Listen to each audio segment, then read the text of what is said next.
আজ থেকে প্রায় ২০২৩ বছর আগে বেথেলহেমের জীর্ণ গোশালায় অলৌকিকভাবে ঐশ শক্তিতে মা মেরির কোলে জন্মগ্রহণ করেছিলেন যীশু খ্রিস্ট। খ্রিস্ট ধর্মাবলম্বীদের কাছে সবচেয়ে বড় ধর্মীয় উৎসব ক্রিসমাস বা বড়দিন।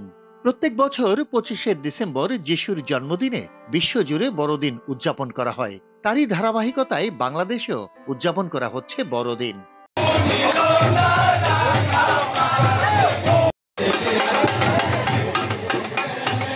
ঢাকার সাভারের সবচেয়ে বড় সেন্ট জোসেফ চার্চ ধর্মপল্লীতে আজ সকালে প্রার্থনার মধ্য দিয়ে শুরু হয় বড়দিনের কার্যক্রম।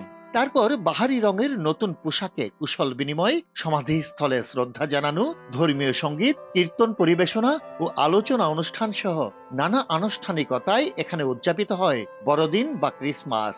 অনেক সুন্দর, অনেক মজা করলাম, অনেক আনন্দ করলাম। বড়দিনে প্রভু যিশুর জন্মদিনে আমরা অনেক হ্যাপি।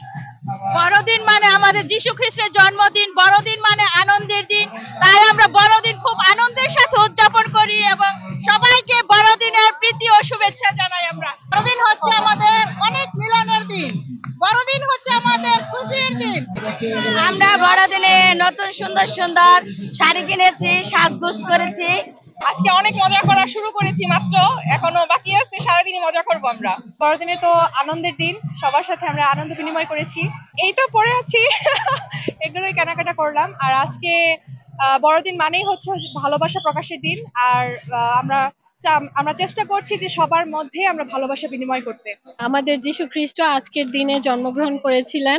বিশ্ববাসীর সাথে একাত্ম হয়ে আমরা আনন্দ প্রকাশ করছি। উৎসবের এই দিনে আমরা অনেক মানুষের সমাগমন এখানে দেখতে পাচ্ছি। বড়দিন উপলক্ষে সাভারের খ্রিস্টান পল্লী, চার্চ, গির্জায় ছিল বিশেষ নিরাপত্তা ব্যবস্থা।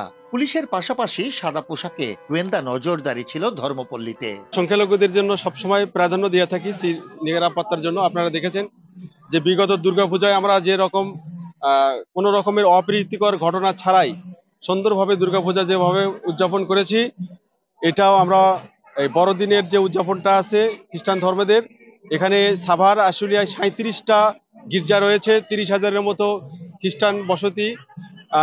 সবার নিরাপত্তার জন্য প্রতিটা গির্জায় আমরা পর্যাপ্ত পরিমাণের আইন শৃঙ্খলা বাহিনী রেখেছি। বড়দিন যেন সাভারের সকল ধর্মের মানুষের সাথে খ্রিস্টান ধর্মাবলম্বীদের সাম্প্রদায়িক সম্প্রীতির মেলবন্ধন তৈরি করেছে। দলমত নির্বিশেষে সকলেই বড়দিনের অনুষ্ঠানে এসেছেন অতিথি হয়ে। আমরা এসেছি, আজকে বড়দিনের অনুষ্ঠান উদযাপন হবে, আমাদেরকে দাওয়াত দেওয়া হয়েছে। আমাদের নেতা দলের ভারপ্রাপ্ত চেয়ারম্যান তারেক রহমানের নির্দেশ, আমাদের যেহেতু সাম্প্রতিক সম্পত্তি দেশ বাংলাদেশ, যখন যে ধরনের যে অনুষ্ঠান হবে আমাদেরকে দাওয়াত দিলে দলের নেতা হিসাবে সেখানে যাওয়া, তাদের পাশে থাকা। কারণ অনেকেই আছেন যারা মনে করছেন যে তারা কি তাদের শান্তিতে, তাদের ইচ্ছা অনুযায়ী তাদের ধর্মীয় অনুষ্ঠানটা উদযাপন করতে পারবে। অতীতে অনেক জায়গায় বিভিন্ন রকম ঘটনা ঘটেছে, অতএব এরকম যাতে না ঘটে, দলীয় নেতা হিসেবে আমার যেরকম দায়িত্ব আছে, আমি আমার নেতা কর্মীদের সেরকম নির্দেশ দেওয়া হয়েছে। বড়দিন উদযাপনের মধ্য দিয়ে শান্তিময় পৃথিবী ও সুন্দর একটি বাংলাদেশের প্রত্যাশা করেন খ্রিস্টান সম্প্রদায়। তাদের বিশ্বাস যিশুর শান্তির বাণী এই দেশ ও পৃথিবীকে করবে সংঘাতহীন। সাভারের সর্ববৃহৎ সেন্ট জোসেফ চার্চের এই ধর্মপল্লীতে সকলেই যেন একাকার হয়ে গেছে এই বড়দিনে। আনন্দে আত্মহারা প্রায় ছোট বড় সকলেই। আগামী দিনে এই বাংলাদেশ হবে সম্প্রীতির বাংলাদেশ। সকল ধর্মের মানুষ একসাথে মিলেমিশে তারা এই বাংলাদেশকে এগিয়ে নিয়ে যাবে উন্নয়নের শিখরে, এমনটাই প্রত্যাশা করেছেন সকলে। সাভারের ধরেন্ডা ধর্মপল্লী থেকে তোফা সানি, গ্লোবাল টেলিভিশন।